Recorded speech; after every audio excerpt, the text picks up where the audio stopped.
안녕하십니까. 12월 8일 김경국의 오늘 시작하겠습니다.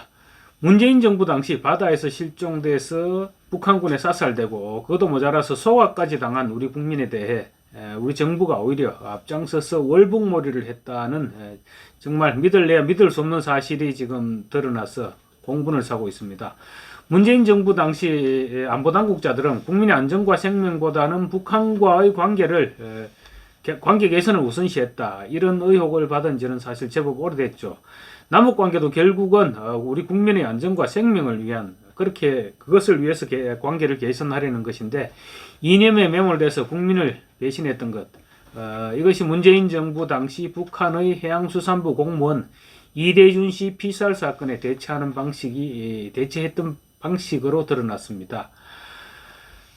세상에서 표류한 우리 국민이 북한 해역에서 발견됐는데 북한이 구조해 줄 테니 이후에 보고하면 끝이다. 그렇게 생각한 청와대와 통일부 고위 공무원들이 그냥 일찍 퇴근을 해버렸습니다. 그러면서 북한에는 구조 요청조차 하지 않았습니다. 뭐 죽든지 살든지 알아서 해라 이런 얘기로밖에 들리지 않는 대목이죠. 북한군이 우리 국민을 사살하고 시신을 쏘고 간 뒤에는 아직 살아있는 것처럼 수색작전을 계속해서 국민을 속였습니다. 그리고 또 관련 문서를 폐기하면서 왜곡과 은폐하기에 급급했습니다. 그리고 더 잔인한 짓은 피살된 이대준 씨가 마치 월북한 것처럼 꾸미기 위해서 없는 첩보도 조작했던 사실이 드러났습니다. 2020년 9월 22일 해양수산부 공무원 이대준 씨 피살 사건에 대한 감사원 감사 결과 드러난 정부 당국자들의 행태입니다. 시간대별로 당시 상황을 한번 살펴보겠습니다. 2020년 9월 21일 오전 1시 58분 이대준 씨가 실종됐습니다. 그리고 38시간이 지나 거의 탈진했을 시점인 9월 22일 오후 4시 51분 합참본부가 이대준 씨 표류 정황을 확인했습니다. 그런데 군에서는 대응할 것이 없다 이렇게 하면서 국방부에 보고한 이후 합참 차원에서는 종료했습니다. 이어서 오후 5시 18분 국가안보실이 이대준 씨가 북한 해역에서 북한 측에 발견됐다 이런 군대로부터 보고를 접수했습니다. 38시간이 지났습니다. 그러면 생명이 위독하리라 충분히 짐작할 수 있는 일입니다. 그런데 국가안보실은 상황평가회의 소집조차 하지 않았습니다. 그 사이에 정부 어느 기관도 움직이지 않았습니다. 국방부는 대북전통문, 평소에 수시로 보내던 대북전통문을 발송하지 않았고 또 국제상선 공통망 등을 통해서 북한의 이시구조를 위한 어떤 조치도 취하지 않았습니다. 해양경찰청은 보안 유지를 이유로 추가 정보를 파악하지 않았고 국방부 등의 협조 요청도 하지 않았습니다. 곧이어 5시 30분 서훈 국가안보실장이 보안사항을 전제로 해수부와 해경에 알리고 통일부와 외교부에는 알리지 마라 이렇게 지시했습니다. 6시쯤 통일부 담당 국장은 국정원으로부터 관련 정황을 파악했습니다. 그렇지만 장차관에 보고하지 않고 10시 15분에 퇴근해버립니다. 오후 7시 반 국가안보실 서훈 실장과 서주석 1차장 그리고 국가위기관리센터 강근작 전센터장 모두 퇴근해버립니다. 가족들은 가장이 실종돼서 얼마나 속이 타고 있을 텐데 국민 세금으로 월급을 받는 공무원들은 뭐 알아서 되겠지. 왜 이런 일이 발생해서 북한 관계를 더 힘들게 할 수 있도록 이런 일이 발생하느냐 이런 원망을 했을 것 같습니다. 그러면서 집에 가기에 바빴던 것입니다. 그날 밤 오후 9시 40분에서 10시 50분 사이에 북한군은 이 씨를 사살하고 소각한 것으로 추정됩니다. 거의 실시간인 오후 10시 44분께 군이 이 씨의 사망 및 시신 소각 첩보를 확인했습니다. 그렇지만 대외적으로는 아직 실종 상태이다 이런 것처럼 은폐를 했습니다. 이제 이대준 씨가 사살당하고 소각된 것으로 이렇게 첩보가 올라오자 마음이 급해졌죠. 23일 오전 1시, 새벽 1시에 관계장관 회의를 소집했습니다. 청와대에서.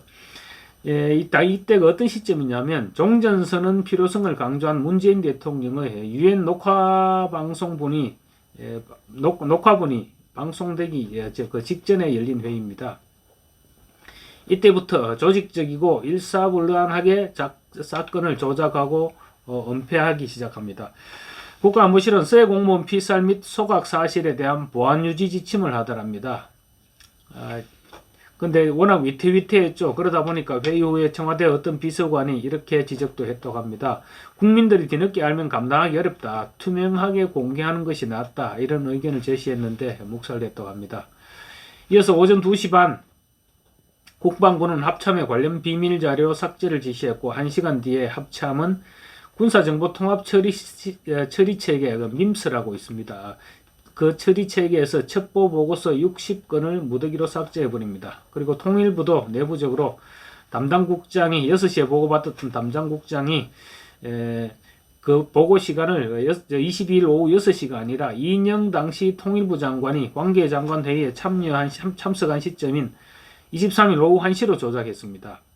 이 씨가 사망한 뒤에야 통일부가 처음 인지했다. 이런 사실을 대외적으로 공포하고 싶었던 것이죠.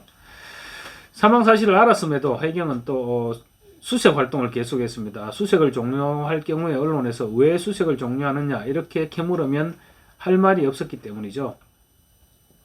사망 이튿날인 23일 오후 1시 반 국방부는 이재준 씨의 생존을 가정해서 작성한 안내 문자를 기자들에게 발송했습니다.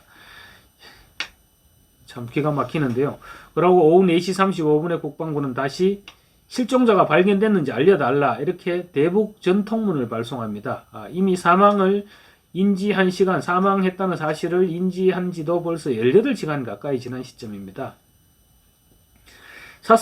사살되고 그리고 시신이 소각되는 과정을 실시간으로 파악했으면서도 면피성으로 북한에 통지문을 보냈던 것입니다. 북한에서 얼마나 한심스러워했겠습니까? 또 국가안보실은 또 이대준 씨의 자진 월북 정황과 관련해서 언론 보도 지침도 하더랬습니다. 국가위기 시 컨트롤타워 역할을 해야 될 국가안보실이 이런 왜곡과 은폐 이런 짓거리에 앞장서 있었던 것입니다. 그 사이 해경은 최초 실종 지점에 대해서 지점을 수색하는 연막을 계속 피우고 있었습니다. 9월 24일 해경은 1차 수사 결과를 발표합니다. 이 씨의 자진 월북 가능성을 배제할 수 없다.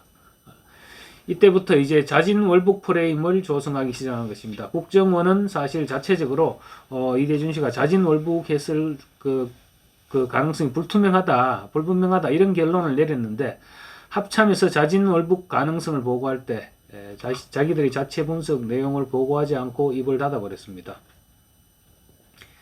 당시 이 씨는 북한군과 최초로 접촉했을 당시 자진 월북 의사 표시를 하지 않았다고 합니다. 그런데 이제 북한군 측에서 계속 추궁을 하니까 북방 한계선은 왜 넘었냐 이렇게 추궁을 하니까 적답을 피하다가 어쩔 수 없이 월북 의사를 표명했다고 합니다. 그대로 있다가는 죽을지도 모르겠다 이런 생명의 위협을 느껴서 일단 월북을 하면 살려는 주겠지 이런 생각을 했을 가능성 충분히 우리가 생각할 수 있죠. 그리고 9월 25일 김정은이 이제 대단히 미안하다 이런 사과 통지문을 보내옵니다. 청와대는 기다렸다는 듯이 즉각 전문을 공개했죠. 그러면서 문재인 대통령과 김정은 위원장의 친서 교환 사실까지 밝히면서 분위기 반전을 시도했습니다. 9월 29일과 10월 22일 해경은 이제 2차, 3차 수사 보고서를 계속 발표하는데요. 이 보고서는 한결같이 이 씨가 월북한 것으로 판단한다 이런 내용이었습니다. 이 씨는 정신적 공황 상태에서 현실을 도피 목적으로 월북한 것으로 판단된다. 그러면서 이 씨의 채무, 도박빚, 이혼 이런 사생활을 부당하게 공개했습니다. 사람들이 저 사람이 월북했을 수도 있겠구나 이렇게 생각할 수 있도록 이렇게 추측할 수 있도록 사생활을 마음대로 공개한 것이죠. 감사원에 따르면 자진 월북몰이는 이 씨가 사망한 다음 날인 23일부터 시작됐습니다. 23일 새벽 관계장관 회의에서 보안유지 지침이 내려진 직후부터 조작 은폐가 시작됐고 곧바로 월북몰이를 해나갔던 것입니다.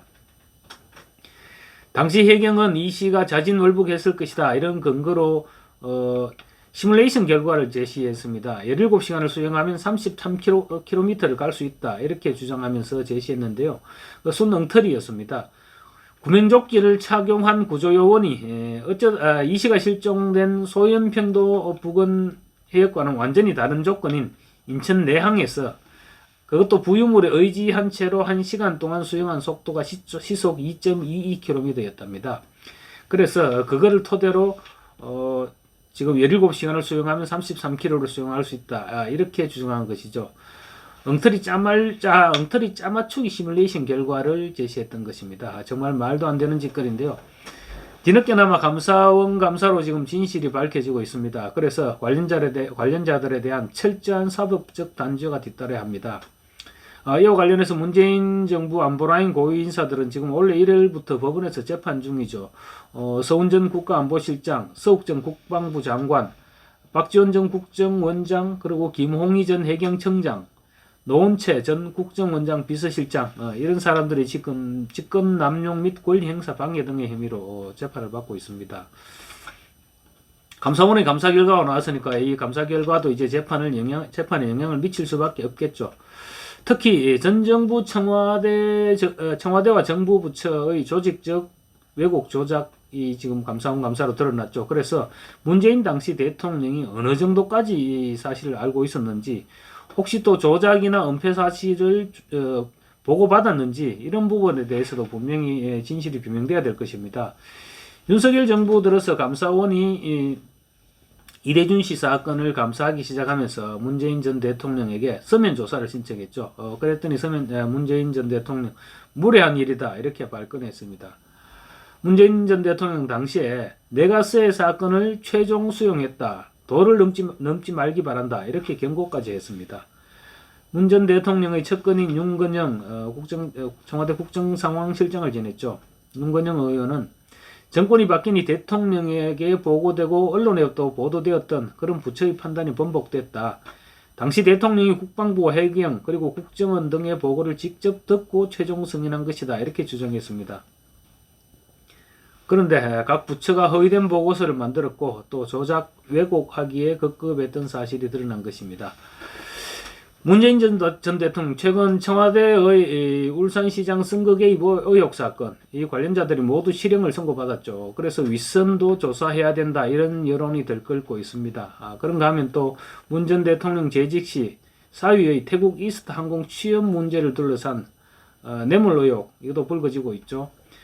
여기에다가 이제 감사원의 서해 공무원 피살 사건 감사 결과가 나오면서 문 전 대통령 역시 사법 리스크를 고민해야 되는 시점이 아닌가, 그런 시점이 점점 다가오고 있지 않나, 이런 생각이 들고 있습니다. 감사합니다.